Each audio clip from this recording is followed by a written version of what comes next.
Hello friends, welcome to प्रतियोगिता दर्पण। मैं हूं प्रशांत। आज हम बात करने जा रहे हैं El Nino southern oscillation as well as Walker cell के बारे में। काफ़ी ज़्यादा इंपॉर्टेंट टॉपिक हो जाता है और काफ़ी कुछ आज हम डिटेल से जानेंगे इस टॉपिक के बारे में। अब ये टॉपिक मैं आपको बता दूं कि रिसेंटली काफ़ी न्यूज़ में रहा है, काफ़ी टाइम ये न्यूज़ में रहता है और आपने देखा भी होगा कि यूपीएससी का जो एक ट्रेंड है, यूपीएससी का trend specifically prelims as well as mains का आप देखेंगे तो क्लाइमेट चेंज और एनवायरमेंट और ज्योग्राफी की जो करंट अफेयर्स की न्यूज़ रहती है ना, जो बहुत ज़्यादा हाईलाइटेड न्यूज़ है, वो अक्सर एग्जाम्स में पूछी ही जाती हैं। तो उस पॉइंट ऑफ व्यू से भी काफ़ी ज़्यादा इंपॉर्टेंट टॉपिक हो जाता है ये। अब हाल ही में एक न्यूज़ आती है और ये न्यूज़ है रिगार्डिंग सम स्टडीज़ कंडक्टेड, और ये स्टडीज़ हैं रिगार्डिंग एनसो यानी कि एल नीनो सदर्न ऑसिलेशन के बारे में। और ये स्टडीज़ इस चीज़ को एनालाइज करती हैं कि एल नीनो सदर्न ऑसिलेशन अगर किसी तरह का चेंज इसमें देखने को मिलता है ह्यूमन एक्टिविटीज़ की वजह से, as well as human activities और ग्रीन हाउस गैस एमिशन की वजह से वॉकर सेल की स्ट्रेंथ पर कोई फ़र्क पड़ रहा है या नहीं पड़ रहा है। तो आइए हम इस स्टडी के बारे में थोड़ा सा देख लेते हैं। अब रिसर्चर्स को ये देखना था कि ग्रीन हाउस गैस एमिशन की वजह से वॉकर सेल पर as well as southern oscillation पर क्या फ़र्क पड़ा है, क्या इस पर कोई इम्पैक्ट हुआ है, नहीं हुआ है। अब यहाँ पर जो रिजल्ट सामने आते हैं वो रिजल्ट्स काफ़ी चौंकाने वाले थे। सबसे पहली चीज़ यहाँ पर जो सामने आई इन स्टडीज़ में वो ये आई कि ट्रांजिशन जो है ना एनसो का, ये स्लो हो रहा है। यानी कि आपका बेसिकली 2 से 7 साल का साइकिल होता है और ये साइकिल होता है एल नीनो और ला नीना के बीच का। मतलब एल नीनो ईयर होगा अगर, तो चांसेस हैं कि 1 या 2 कॉन्जिक्यूटिव एल नीनो ईयर हो सकते हैं। 1 या 2 कॉन्जिक्यूटिव एल नीनो ईयर के बाद में नॉर्मल ईयर भी आएगा और नॉर्मल के बाद में 1 या 2 साल के बाद में ला नीना ईयर भी होगा। तो बेसिकली ये एक साइकिल है कि आपका एल नीनो, नॉर्मल, ला नीना, नॉर्मल, एल नीनो। अब ये जो ट्रांजिशन है ना, इन स्टडीज़ में ये चीज़ सामने आई कि ये ट्रांजिशन जो है ये स्लो होता जा रहा है। स्लो होता जा रहा है इसका मतलब है कि जो चीज़ें 2 से 7 साल के साइकिल में फॉलो होती थी, अब ये टाइम पीरियड जो है ना ये और बढ़ जाएगा। यानी कि एल नीनो अगर आएगा तो कॉन्जिक्यूटिव हो सकता है हमें 3 से 4 साल भी इन फ्यूचर देखने को मिल जाए। इसके बाद 2 या 3 या 4 साल नॉर्मल ईयर्स देखने को मिल सकते हैं और इसके बाद कुछ कंटिन्यूस 3, 4, 5 साल तक हमें ला नीना भी देखने को मिल सकता है। तो बेसिकली ये जो ट्रांजिशन होता है एल नीनो से ला नीना का वाया नॉर्मल सी सरफेस टेम्परेचर्स, ये ट्रांजिशन स्लो होता जा रहा है। सबसे पहली चीज़ ये सामने आती है स्टडी में। दूसरी चीज़ स्टडी में ये सामने आई कि हालांकि वॉकर सेल का स्ट्रेंथ हाल फिलहाल में वीक तो नहीं हुआ है, लेकिन कार्बन डाइऑक्साइड जिस हिसाब से एमिट हो रहा है और एमिशन कंट्रोल पे हाल फिलहाल में कंट्रीज़ इंटरनेशनल लेवल पे बहुत सीरियसली काम नहीं कर रहे हैं और अपने ग्रीन हाउस गैस एमिशंस के टारगेट्स को बहुत ज़्यादा सीरियस नहीं ले रहे हैं। Well in that case carbon dioxide के एमिशंस की वजह से Walker cell by the end of this century मतलब by 2100 वॉकर सेल में वॉकर सेल वीक पड़ सकता है। आगे हम डिटेल में देखेंगे कि वॉकर सेल की क्या इंपॉर्टेंस है, क्या है वॉकर सेल। हाल फिलहाल में हम स्टडी की बात कर लेते हैं कि स्टडी में क्या क्या चीज़ें सामने आई हैं। इसके बाद स्टडी में एक चीज़ और सामने आई है कि कुछ मॉडल्स के अकॉर्डिंग अगर देखा जाए और प्रेडिक्ट किया जाए तो ये कंप्यूटराइज्ड मॉडल्स भी सेम ही चीज़ बताते हैं कि by end of this century Walker cell weak होगा। लास्टली यहाँ पर एक चीज़ और सामने आती है, वो ये आती है कि वोल्केनिक इरप्शंस के बाद में एक चीज़ देखी जाती है कि वॉकर सेल थोड़ा सा वीक पड़ जाता है एंड इवेंचुअली ये ला नीना कंडीशंस की तरफ मूव कर जाता है। यानी कि वोल्केनिक इरप्शंस के बाद में वॉकर सेल जब वीक पड़ता है तो ला नीना कंडीशंस की तरफ मूव कर जाता है और ला नीना कंडीशंस देखने को मिलती हैं। आइए अब डिटेल में हम इन तीनों चीज़ों को समझ लेते हैं कि क्या है वॉकर सेल, कैसे ये El Nino as well as La Nina से जुड़ा हुआ है, क्या इसका रोल है। अब बेसिकली वॉकर सेल एक एटमॉस्फेरिक सर्कुलेशन है जो कि स्पेसिफिकली एक्टिव रहता है आपका ट्रॉपिकल पैसिफिक रीजन में। और यहाँ पर एक चीज़ देखने वाली ये है कि वॉकर सेल अगर वीक होगा तो ये एल नीनो इवेंट्स की तरफ इशारा करता है और वॉकर सेल अगर स्ट्रांग होगा तो ये ला नीना कंडीशंस की तरफ इशारा करता है। यानी कि अगर वॉकर सेल वीक होगा तो आपको एल नीनो की कंडीशंस देखने को मिलेंगी और वॉकर सेल अगर काफ़ी स्ट्रांग होगा तो आपको ला नीना कंडीशंस देखने को मिलेंगी। अब ये बेसिकली वॉकर सेल का मैं आपको इस मैप पर स्पेसिफिकली मैं क्लियर कर देता हूं, इसके बाद हम आगे मूव करेंगे। जनरल कंडीशंस में यानी कि नॉर्मल कंडीशंस में क्या होता है, ये हम नॉर्मल कंडीशंस की बात कर रहे हैं। ऑस्ट्रेलियन रीजन या फिर आपका जो ये वेस्टर्न पैसिफिक रीजन है, यहाँ पर लो प्रेशर देखने को मिलता है। और ये साउथ अमेरिकन रीजन जो है, चिली पेरू का जो कोस्ट है, यहाँ पर नॉर्मल कंडीशंस में हाई प्रेशर जोन देखने को मिलता है। रीजन बीइंग यहाँ के जो सी सरफेस टेम्परेचर्स होते हैं ये हायर होते हैं, और यहाँ के जो सी सरफेस टेम्परेचर्स होते हैं ये कंपैरेटिवली लोअर्स होते हैं। साउथ अमेरिकन कोस्ट जो है पैसिफिक ओशन की, यहाँ पर sea surface temperatures basically comparatively lower देखने को मिलते हैं। और वहीं अगर ऑस्ट्रेलियन कोस्ट की बात करें तो पैसिफिक ओशन यानी कि वेस्टर्न पैसिफिक ओशन में, ऑस्ट्रेलियन रीजन में लो प्रेशर एरिया देखने को मिलता है with higher sea surface temperatures. अब जहाँ लो प्रेशर एरिया है तो ऑब्वियस सी बात है कि यहाँ से विंड राइज करेगी, तभी यहाँ पर लो प्रेशर एरिया होगा। और जहाँ पर हाई प्रेशर एरिया है यहाँ पर विंड कहीं ना कहीं सबमर्ज करेगी, यहाँ पर विंड सबमर्ज करेगी, इसीलिए यहाँ पर हाई प्रेशर एरिया है। अब एक चीज और, हम ये चीज हमेशा देखते आते हैं कि विंड जो ट्रैवल करती है, विंड ट्रैवल करती है हाई प्रेशर से लो प्रेशर की तरफ। और जब ये विंड यहाँ पर सिंक करती है तो इसको जो स्पेस क्रिएट होता है, उस स्पेस को ऑक्यूपाई करने के लिए ये जो विंड राइज की है ये इसकी जगह ले लेती है। तो बेसिकली आप यहाँ साइकिल देखिए कि ये एक पर्टिकुलर लो प्रेशर एरिया है, यहाँ से विंड राइज करती है। ये हाई प्रेशर एरिया है क्योंकि यहाँ विंड सबमर्ज करती है, और जो कि हम जानते हैं कि विंड हाई प्रेशर से लो प्रेशर की तरफ जाती है, और यहाँ पर ये सर्कुलेशन उल्टा हो जाता है। और ये बात की है हमने नॉर्मल कंडीशंस की, और यही है बेसिकली आपका वॉकर सेल। नॉर्मल कंडीशंस में क्या होता है, वेस्टर्न पैसिफिक ओशन में लो प्रेशर एरिया देखने को मिलता है। रीजन बीइंग सी सरफेस टेम्परेचर्स हायर होते हैं, और लो प्रेशर एरिया है तो उसका रीजन है कि विंड यहाँ पे राइज करती है। और जब विंड राइज करती है तो ऑब्वियस सी बात है कि बारिश होती है, ठीक है। और जब विंड सबमर्ज करती है तो काफ़ी स्टेबल कंडीशंस होती हैं, हाई प्रेशर एरिया होता है, दैट्स वाई यहाँ पर बारिश काफ़ी कम होती है या ना के बराबर होती है, ठीक है। और विंड का जो एक सीधा सा प्रिंसिपल है कि विंड ट्रैवल करती है हाई प्रेशर से लो प्रेशर एरिया की तरफ, और ये पूरा आपका कंप्लीट होता है एक साइकिल, और इस साइकिल को हम कहते हैं वॉकर सेल। और ये बात की है हमने नॉर्मल कंडीशंस की। अब जो स्टडीज़ की हम बात करने जा रहे थे, स्टडीज़ की बात अगर हम करते हैं तो नॉर्मल कंडीशंस में हमने देखा कि वॉकर सेल किस तरीके से काम करता है। रीज़न बीइंग यहाँ पे जो सी सरफेस टेम्परेचर्स होते हैं ये हायर होते हैं, और साउथ अमेरिकन कोस्ट के पास में जो सी सरफेस टेम्परेचर्स होते हैं ये लोअर होते हैं। अब ये तो हो गई नॉर्मल कंडीशन। यहाँ पर हम जस्ट कंडीशंस को थोड़ा सा चेंज करते हैं। कंडीशंस को चेंज ऐसे करेंगे कि हम यहाँ पर अज्यूम कर लेते हैं पहला केस एल नीनो।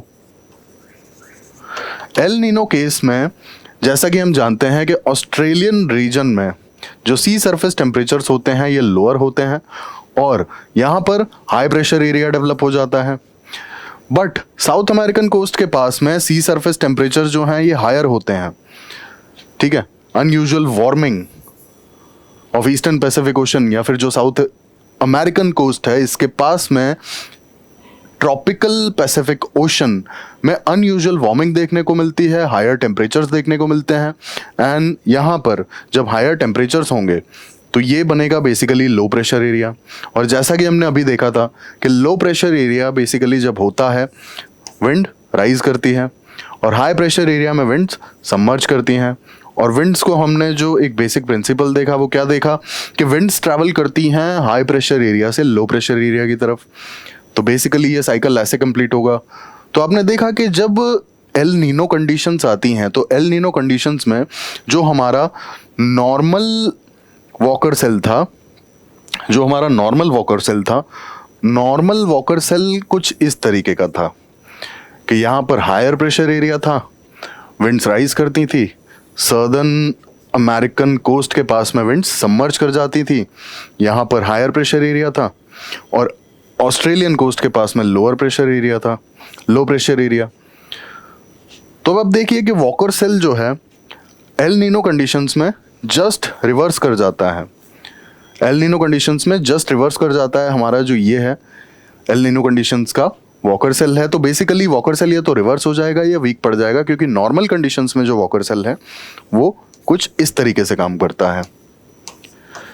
और ये है हमारा नॉर्मल कंडीशंस का वॉकर सेल या फिर वीकन वॉकर सेल जो है वो आपको देखने को मिलेगा जब ऑस्ट्रेलियन रीजन में हायर प्रेशर एरिया होगा as well as southern American coast पर लो प्रेशर एरिया होगा। तो आप देखेंगे कि यहाँ पर विंड्स सबमर्ज करेंगी, यहाँ से विंड्स राइज करेंगी। ये हमारा एल नीनो कंडीशंस में है सेल जो सर्कुलेशन है बेसिकली।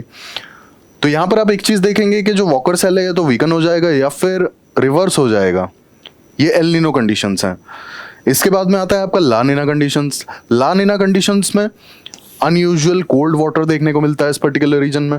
तो अनयूजुअल कोल्ड वाटर अगर यहाँ पर देखने को मिलेगा तो ऑब्वियस सी बात है कि यहाँ पर हायर प्रेशर एरिया बनेगा। हाई प्रेशर एरिया बनेगा, विंड सबमर्ज करेंगी, लोअर सी सरफेस टेम्परेचर्स हमें देखने को मिलेंगे। और इस पर्टिकुलर रीजन में लो प्रेशर एरिया बनता है, विंड्स राइज करती हैं, आपका जो वॉकर सेल है वो स्ट्रेंथन हो जाता है। और ये बात कर रहे हैं हम ला नीना की। तो बेसिकली ला नीना में आपका जो वॉकर सेल है वो स्ट्रांग हो जाता है और एल नीनो में या तो वीकन हो जाएगा या फिर रिवर्स हो जाएगा। तो ये बात की हमने वॉकर सेल के बारे में। अब वॉकर सेल बेसिकली यहाँ पर जो स्टडीज कहती हैं, स्टडीज ये कहती हैं कि वॉकर सेल एक्चुअल में एल नीनो और ला नीना की जो ट्रांजिशन है ये लंबी हो जाएगी आने वाले टाइम में due to emissions and many other human activities. और जब ये ट्रांजिशन का जो पीरियड है, फेज है, अगर ये लंबा होगा और ये ज़्यादा होगा तो ऑब्वियस ये बात है कि वॉकर सेल वीकन होगा। वॉकर सेल वीकन होगा, रीजन बीइंग जब एल नीनो कंडीशंस ज़्यादा टाइम के लिए रहेंगी तो वॉकर सेल वीकन होगा, और जब ला नीना कंडीशंस ज़्यादा टाइम के लिए रहेंगी तो वॉकर सेल स्ट्रांग होगा। लेकिन यहाँ पर जो एक चीज़ और देखने को मिली, जो कंप्यूटराइज मॉडल्स के थ्रू एज वेल एज आपकी स्टडीज़ के थ्रू जो देखी गई, वो ये देखी गई कि Walker cell by the end of this century weaken हो सकता है। तो बेसिकली हमने ये एल नीनो कंडीशंस के बारे में देखा। अब यहाँ पर हम फिगर में इसको देख लेते हैं एक बार। ये आपका एल नीनो कंडीशंस हैं। एल नीनो कंडीशंस में ये साउथ अमेरिकन कोस्ट है आपका, या ऑस्ट्रेलियन कोस्ट है।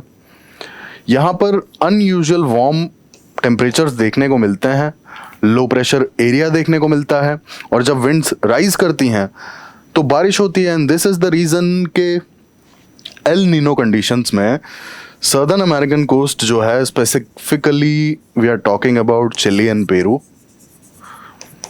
साउथ अमेरिका की जो वेस्टर्न कोस्ट है, बेसिकली वेस्टर्न कोस्ट में फ्लडिंग देखने को मिलती है और इतनी ज़्यादा हैवी रेन्स होती हैं, फ्लडिंग होती है, कोस्टल इरोजन होता है, ये सारे कॉन्सिक्वेंसेस फेस करने पड़ते हैं। इसके अलावा और भी काफ़ी सारे इश्यूज होते हैं, हम आगे डिटेल में डिस्कस करेंगे। और यहाँ ऑस्ट्रेलियन कोस्ट के आसपास हाई प्रेशर एरिया होता है, स्टेबिलिटी होती है, और जो विंड्स हैं, विंड्स सिंक करती हैं, और विंड्स की सिंकिंग के वजह से यहाँ पर बारिश नहीं होती। अब यहाँ पर मैं एक चीज़ बता दूँ आपको कि इंडियन मॉनसून कैसे कनेक्टेड है। इंडियन मॉनसून कैसे कनेक्टेड है हम इस फिगर के थ्रू समझते हैं। बेसिकली ये सदर्न अमेरिकन रीजन, ये आपका ऑस्ट्रेलियन रीजन, यहाँ पर जब लो प्रेशर एरिया होता है विंड्स राइज करती हैं। ये है हमारी नॉर्मल कंडीशंस। अब जब विंड्स राइज करती हैं तो यहाँ पर विंड्स डाइवर्ट होती हैं, ये विंड्स जाके सबमर्ज करती हैं अफ्रीकन कोस्ट के पास में, और यहाँ से जब Indian Ocean, basically Indian subcontinent region में लो प्रेशर एरिया डेवलप होता है, तो ये सबमर्ज करने के बाद विंड्स इंडिया में जो बारिश होती है, जो मॉनसून आता है, बेसिकली इस लो प्रेशर एरिया की वजह से ही बारिश होती है, क्योंकि यहाँ से विंड्स राइज करती हैं, ये विंड सिंक करती हैं अफ्रीकन कोस्ट के पास में, और बेसिकली वही रीज़न है कि इंडिया में बारिश अच्छी होती है अगर ऑस्ट्रेलियन रीजन के आसपास में लो प्रेशर एरिया होता है तो। And this is the reason कि एल नीनो के टाइम पे जब ऑस्ट्रेलियन रीजन में हाई प्रेशर एरिया डेवलप हो जाता है और साउथ अमेरिकन रीजन में लो प्रेशर एरिया डेवलप हो जाता है। तो ये जो साइकिल है ये काफ़ी अलग हो जाती है और ये साइकिल जब चेंज होती है बेसिकली यहाँ पर हाई प्रेशर एरिया होगा, यहाँ पर लो प्रेशर एरिया होगा, तो यहाँ विंड सिंक कर रहे हैं, यहाँ राइज तो कर ही नहीं रही, राइज कर नहीं रही, तो यहाँ पर इशू होगा अफ्रीकन कोस्ट के पास में और अफ्रीकन कोस्ट के पास में इशू होगा तो इंडियन सब कॉन्टिनेंट में बेसिकली बारिश कम होगी। ऑस्ट्रेलियन रीजन में जब जब लो प्रेशर एरिया होगा ये इंडिया के लिए बहुत बेनिफिशियल होगा, रेन्स के लिए, मानसून्स के लिए। और ऑस्ट्रेलियन रीजन में जब जब हाई प्रेशर एरिया डेवलप होगा ये वीकन करेगा इंडिया के मानसून को। Basically high pressure area it weakens Indian monsoon. तो ये कनेक्शन है basically El Nino, Walker cell, La Nina और इंडियन मानसून्स का। तो ये हमने देख लिया basically El Nino as well as La Nina के बारे में कि El Nino is about abnormal warming of the tropical waters of Pacific Ocean and La Nina is about abnormal cooling या unusual cooling of the tropical Pacific ocean waters. और जब abnormal warming या cooling होती है तो हम ये दो चीज़ें देख सकते हैं। जब ये न्यूट्रल केस है और ला नीना का केस होगा तो ये और स्ट्रांग हो जाएगी सेम चीज़। यहाँ साउथ अमेरिकन कोस्ट के पास में आपका हाई प्रेशर एरिया है, ये ऑस्ट्रेलियन कोस्ट के पास में आपका low pressure area, that's why winds are rising and rising winds की वजह से बारिश होती है। यहाँ पर जाकर डाइवर्ट होती हैं विंड्स, यहाँ आकर फिर से सिंक करने लगती हैं। साउथ अमेरिकन रीजन के पास में ये सिंकिंग होती है और ये आपका नॉर्मल वॉकर सेल है जो कुछ इस तरीके से काम करता है। अब बात कर लेते हैं एल नीनो के केस में। एल नीनो के केस में वॉकर सेल या तो वीकन हो जाता है या जस्ट अपोजिट हो जाता है। साउथ अमेरिकन कोस्ट के पास में बन जाता है लो प्रेशर एरिया है, ऑस्ट्रेलियन कोस्ट के पास में बन जाता है high pressure area. High pressure area होता है तो यहाँ पर एयर सिंक करने लगती है और low pressure area South American coast के पास में है, दैट्स वाई यहाँ पर विंड्स राइज करने लगेंगी। राइजिंग विंड्स की वजह से यहाँ पर बारिश होगी और बहुत ज़्यादा हैवी बारिश होती है, ठीक है, क्योंकि अनयूजुअल वार्म वाटर यहाँ पर देखने को मिलता है। और जब बहुत ज़्यादा हैवी रेन होती है तो दिस इज़ द रीज़न कि यहाँ पर फ्लड्स, कोस्टल इरोजन और ये सारी चीज़ें जो हैं देखने को मिलती हैं। Specifically we are talking about Chile, Peru and the western coast of South America. ये सारे इश्यूज वेस्टर्न कोस्ट में ज़्यादा देखने को मिलते हैं और एल नीनो के इफ़ेक्ट्स बेसिकली आपके जितना साउथ अमेरिका में आप इंटीरियर में जाएंगे उतने इफ़ेक्ट्स अलग होंगे।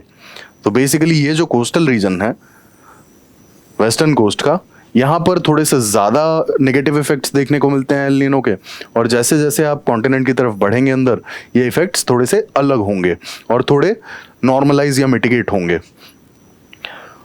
अब ये एल नीनो कंडीशंस की बात यहाँ पर हम कर रहे थे।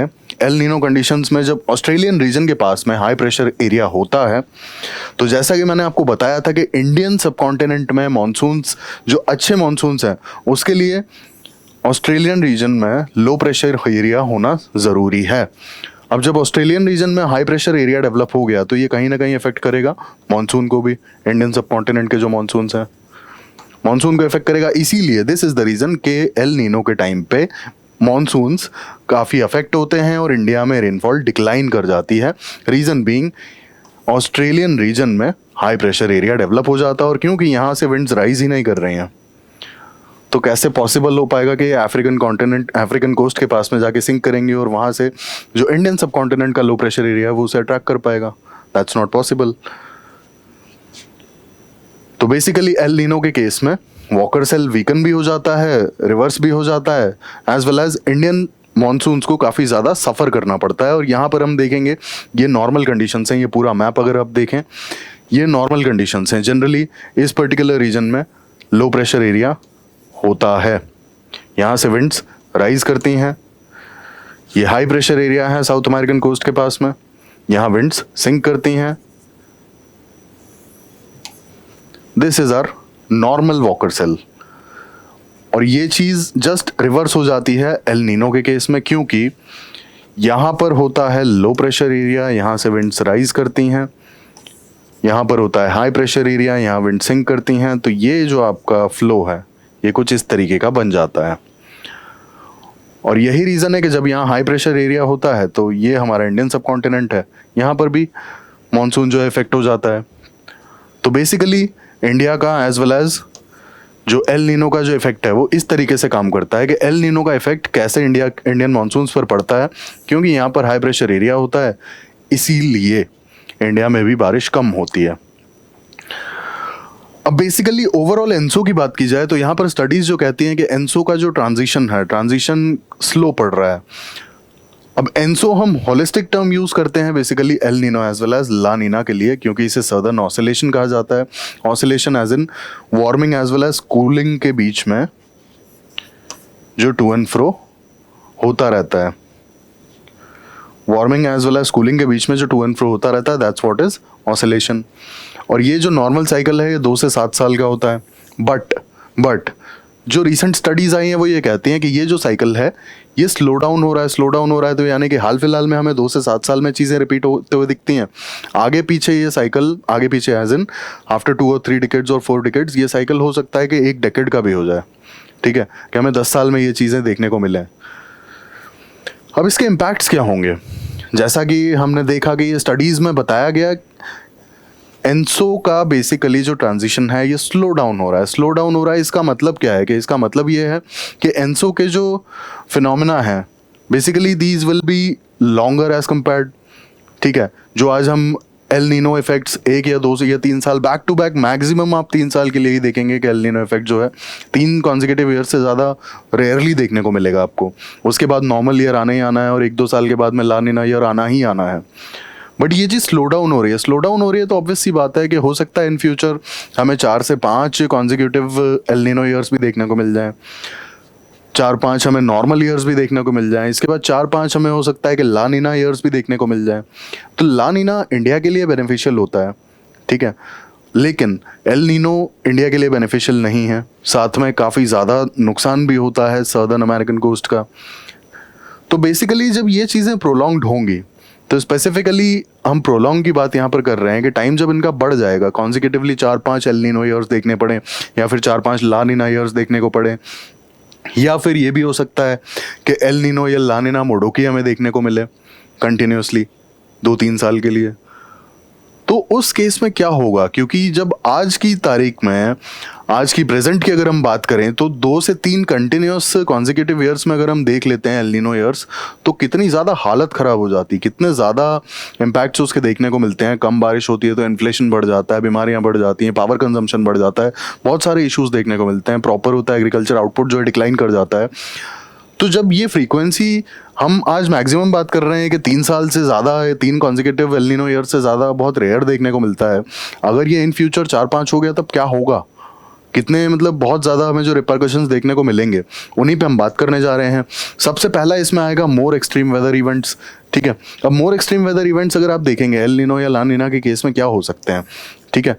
जब वॉकर सेल वीक होगा तो आप देखेंगे कि specifically we are talking about Asian as well as Australian region, तो यहाँ पर आपको ड्राउट्स देखने को मिलेंगी, हीट वेव्स देखने को मिलेंगी, ठीक है। बट ला नीना ईयर में आप सदर्न अमेरिकन कोस्ट की बात करें तो आपको फ्लड्स देखने को मिलेंगे, ठीक है।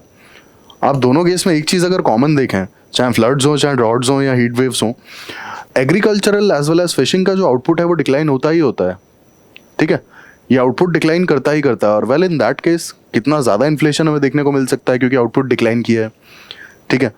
तो बेसिकली यहाँ पर एक्सट्रीम वेदर इवेंट्स की जो फ्रीक्वेंसी है वो हमें ज़्यादा देखने को मिलेगी। रीज़न बीइंग, आप सोचिए कि कंटिन्यूस 3 से 4 साल अगर हम एल नीनो ईयर देखने को मिल रहा है तो ऑब्वियस सी बात है कि Australian region as well as Indian region में तो आपको ड्रॉट्स देखने को मिलेंगी, फर्दर ज़्यादा हीट वेव्स देखने को मिलेंगी, ठीक है।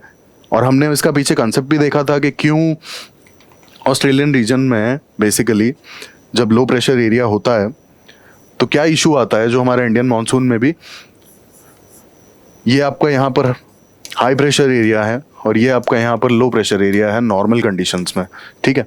तो जब एल नीनो ईयर होगा तो यहाँ पर हाई प्रेशर एरिया होगा, क्यों? और क्योंकि यहाँ पर विंड सिंक कर रहे हैं तो ये हमारे इंडियन सब कॉन्टिनेंट के मानसून के लिए भी सही नहीं है, ठीक है।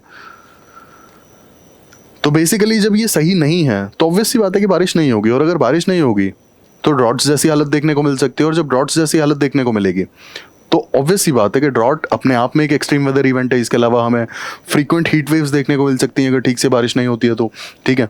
Then natural disasters. अब कंटिन्यूसली अगर हम एल नीनो या ला नीना ईयर्स देखेंगे कई साल तक, 3 4 5 साल कॉन्जिक्यूटिवली अगर हम देखते हैं, तो ऑब्वियस सी बात है कि यहाँ पे floods, droughts, heat waves, cyclones, ये सारे नेचुरल डिजास्टर्स हमें देखने को बहुत ज़्यादा मिलेंगे। फिर आता है आपका एग्रीकल्चर एंड फूड सिक्योरिटी। अब यहाँ पर चाहे ड्रॉट्स हो चाहे फ्लड्स हो, सबसे बड़ा इशू जो आता है वो आता है एग्रीकल्चरल आउटपुट के लिए।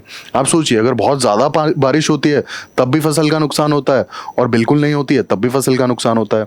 तो ये तो दोनों चीज़ों में ही खराब हो जाएगा, ठीक है। अगर एल नीनो ईयर होगा तो सपोज इंडियन सब कॉन्टिनेंट की हम बात करें तो एल नीनो ईयर में बारिश होगी ही नहीं या बहुत कम होगी, और ला नीना ईयर होगा तो बहुत ही ज़्यादा हो जाएगी। तो दोनों केस में ही यहाँ पर एग्रीकल्चरल आउटपुट पे काफ़ी फर्क पड़ेगा। और अगर एग्रीकल्चरल आउटपुट इतना ज़्यादा फ्लक्चुएट करेगा, इतना वैरी करेगा, तो फूड सिक्योरिटी का क्या होगा। एग्रीकल्चरल आउटपुट अगर इतना वैरी करेगा तो फूड सिक्योरिटी का क्या होगा, और किस लेवल का इन्फ्लेशन हमें देखने को मिल सकता है। आप सोचिए, इकोनॉमिक एंड सोसाइटल इम्पैक्ट की यहाँ पर अगर बात करें तो एक्सट्रीम वेदर इवेंट्स के चक्कर में एग्रीकल्चरल आउटपुट कम होगा, और एग्रीकल्चरल आउटपुट कम होगा तो ऑब्वियस सी बात है कि हमें फूड प्राइसेस एकदम से बढ़ते हुए दिखेंगे, ठीक है। रिसेंटली अगर हम बात करें तो एक्सेसिव बारिश की वजह से काफ़ी सारी फसल कुछ जगह पर ख़राब हो गई थी टमेटोज़ की। जुलाई 2023 की हम बात कर रहे हैं, ठीक है।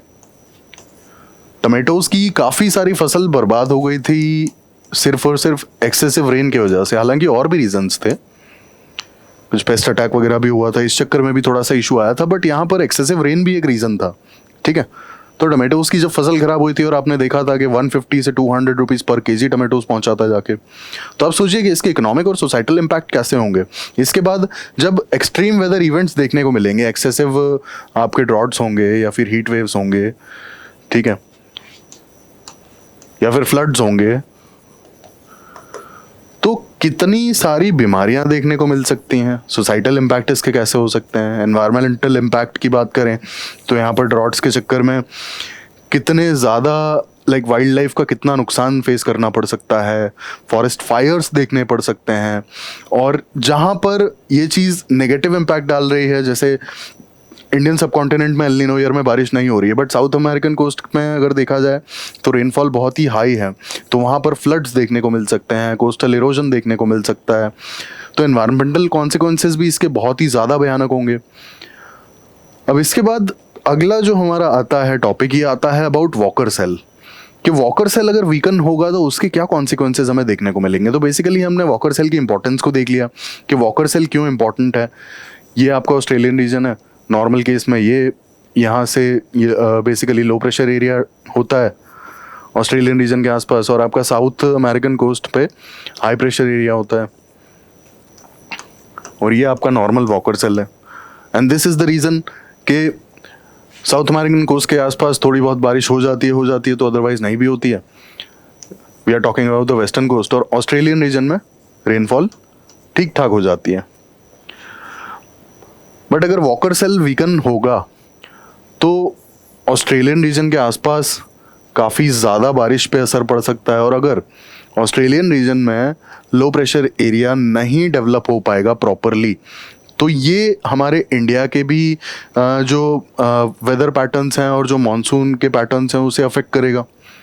क्योंकि ये चीज़ हमने देखी थी कि ऑस्ट्रेलियन रीजन के पास में जब लो प्रेशर एरिया होता है तो वेल इन दैट केस वो हमारे इंडियन सब कॉन्टिनेंट के मॉनसून के लिए काफ़ी ज़्यादा बेनिफिशियल है।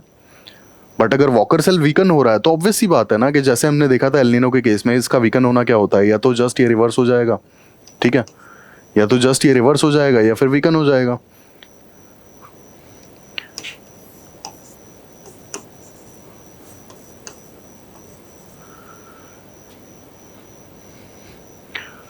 एल नीनो के केस में या फिर मतलब नॉर्मल केस हमने देखा, रेड से जो बना हुआ है ये नॉर्मल केस है आपका, ठीक है, और ये ब्लू कलर से जो सिग्निफाई कर रहा है ये आपका वीकन या फिर रिवर्स केस है। तो इस केस में आप सोचिए कि ऑस्ट्रेलियन सब कॉन्टिनेंट के पास में जो लो प्रेशर एरिया है वो भी तो ठीक से लो प्रेशर एरिया नहीं बन पाएगा, और जब वहाँ पे लो प्रेशर एरिया डेवलप नहीं होगा तो ये चीज़ इंडियन सब कॉन्टिनेंट के मानसून्स के लिए भी काफ़ी ज़्यादा हार्मफुल होगी, ठीक है। और इस केस में हम क्या देखेंगे कि वेदर पैटर्न्स जो हैं काफ़ी ज़्यादा शिफ्ट हो जाएंगे। कैसे शिफ्ट हो जाएंगे? Australian region as well as Indian subcontinent में रेनफॉल काफ़ी कम हो जाएगी। साउथ अमेरिकन कोस्ट की बात करें तो वहाँ पे रेनफॉल बहुत ज़्यादा देखने को मिलेगी। रेनफॉल बहुत ज़्यादा होगी तो हो सकता है कि वहाँ फ्लड्स देखने को मिले, ठीक है। और Australian as well as Indian subcontinent region की बात करें, यहाँ पे क्योंकि रेनफॉल कम होगी, ड्रॉट्स होंगे, हो सकता है कि बहुत फ्रीक्वेंट हीट वेव्स हमें देखने को मिले। तो वेदर पैटर्न्स काफ़ी ज़्यादा चेंज हो सकते हैं अगर वॉकर सेल वीकन होता है तो। जहाँ पर बारिशें कम होती हैं वहाँ ज़्यादा बारिशें होंगी, और जहाँ बारिशें नॉर्मल होती हैं हो सकता है कि वहाँ कम हो जाए। दूसरा आता है आपका इम्पैक्ट ऑन मानसून। ये मैं चीज़ आपको बता चुका कि इंडियन सब कॉन्टिनेंट के केस में किस तरीके से मानसून को ये इफेक्ट करेगा। जब ऑस्ट्रेलियन रीजन के पास में प्रॉपर लो प्रेशर एरिया डेवलप नहीं होगा, तो अगर वो डेवलप नहीं हुआ तो ऑस्ट्रेलियन रीजन का जो लो प्रेशर एरिया है वही तो मानसून के लिए भी बेनिफिशियल है ना। और अगर ये लो प्रेशर एरिया डेवलप नहीं होगा तो इंडियन सब कॉन्टिनेंट में भी हमें मानसून्स जो हैं काफ़ी ज़्यादा वैरी करते हुए दिखाई देंगे। बारिश कम भी हो सकती है, काफ़ी कम भी हो सकती है। फिर आता है आपका ट्रॉपिकल साइक्लोन्स। अब ट्रॉपिकल साइक्लोन्स की जो फ्रीक्वेंसी है और जो इंटेंसिटी है उसमें काफ़ी ज़्यादा वेरिएशंस देखने को मिलेंगे। आप सोचिए सी सरफेस टेम्परेचर्स का जो वेरिएशन है, सी सरफेस टेम्परेचर्स का जो वेरिएशन है, ये वॉकर सेल के वीकन होने की वजह से ये टेम्परेचर प्रोफाइल भी तो चेंज होगा। टेम्परेचर प्रोफाइल भी चेंज होगा। यहाँ पर हम देख लेते हैं। अब basically weakening of Walker cell यहाँ पर जो बात हो रही है, तो ये नॉर्मल केस में इस सर्टेन रीजन का जो सी सरफेस टेम्परेचर है वो हायर होता है, और इस केस में हम बात करें सदर्न अमेरिकन कोस्ट के पास में जो सी सरफेस टेम्परेचर्स होते हैं ये लोअर होते हैं। वॉकर सेल अगर वीकन हो रहा है तो ऑब्वियस सी बात है कि ये जो टेम्परेचर्स हैं कंपैरेटिवली ये गिर रहे हैं ऑस्ट्रेलियन रीजन वाले, और साउथ अमेरिकन कोस्ट के आसपास के जो टेम्परेचर्स हैं ये राइज कर रहे हैं। अब जब ये राइज कर रहे हैं तो ट्रॉपिकल साइक्लोन्स की frequency as well as intensity वो भी तो चेंज होने में देखा जाएगा, क्योंकि ट्रॉपिकल साइक्लोन्स के जो फॉर्मेशन की कंडीशन है बेसिकली सी सरफेस टेम्परेचर 27 डिग्रीज से ऊपर होना चाहिए। अब सपोज इस सर्टेन रीजन में अगर टेम्परेचर राइज करने लगता है सदर्न अमेरिकन कोस्ट के पास में, तो यहाँ पर ट्रॉपिकल साइक्लोन फॉर्मेशन की जो फ्रीक्वेंसी है ये बढ़ जाएगी। तो बेसिकली थर्ड पॉइंट हमने देख लिया कि ट्रॉपिकल साइक्लोन्स की जो फ्रीक्वेंसी इंटेंसिटी है वो कैसे चेंज हो सकती है। इसके बाद सी सरफेस टेम्परेचर्स, इस पर भी हमने बात कर ली कि वॉकर सेल अगर वीकन होगा तो ऑब्वियस सी बात है कि सी सरफेस टेम्परेचर का भी प्रोफाइल चेंज हो रहा है, तभी तो वॉकर सेल वीकन हो रहा है। अगर ऑस्ट्रेलियन रीजन के पास में टेम्परेचर्स हायर रहेंगे, यहाँ पर अगर टेम्परेचर्स हायर रहेंगे और लो प्रेशर एरिया रहेगा तो ऑब्वियस सी बात है कि यहाँ पर वॉकर सेल वीकन नहीं पड़ेगा। वॉकर सेल वीकन होगा ही नहीं, वो कमज़ोर नहीं पड़ेगा अगर यहाँ पर टेम्परेचर्स हाई रहेंगे और लो प्रेशर एरिया रहेगा तो। बट ऑन द कॉन्ट्रेरी अगर वॉकर सेल वीकन हो रहा है तो समहाउ सी सरफेस टेम्परेचर्स का भी तो उसमें रोल है। यहाँ पर टेम्परेचर्स नीचे जा रहे होंगे, कम हो रहे होंगे, और सदर्न अमेरिकन कोस्ट के पास में टेम्परेचर्स बढ़ रहे होंगे। अपने आप में ये एक रीज़न है कि क्यों वॉकर सेल वीकन हो रहा है, ठीक है। और जब वॉकर सेल वीकन होगा तो ऑब्वियस सी बात है कि सी सरफेस टेम्परेचर्स का जो प्रोफाइल है ये भी हमें बदलता हुआ ही दिखेगा। इसके बाद आता है फिशिंग इंडस्ट्री। फिशिंग इंडस्ट्री पे काफ़ी ज़्यादा कहना चाहिए फिशरीज़ पे इम्पैक्ट होगा इसका। रीज़न बीइंग जब टेम्परेचर बहुत ज़्यादा फ्लक्चुएट करेंगे तो ऑब्वियस सी बात है कि फिशेस विल माइग्रेट। इसके बाद इकोनॉमिक इम्पैक्ट्स की अगर बात करें तो जो वेदर पैटर्न्स हैं वो चेंज हो रहे हैं, तो ऑब्वियस सी बात है कि इकोनॉमिकली भी तो बहुत ज़्यादा इफेक्ट होगा।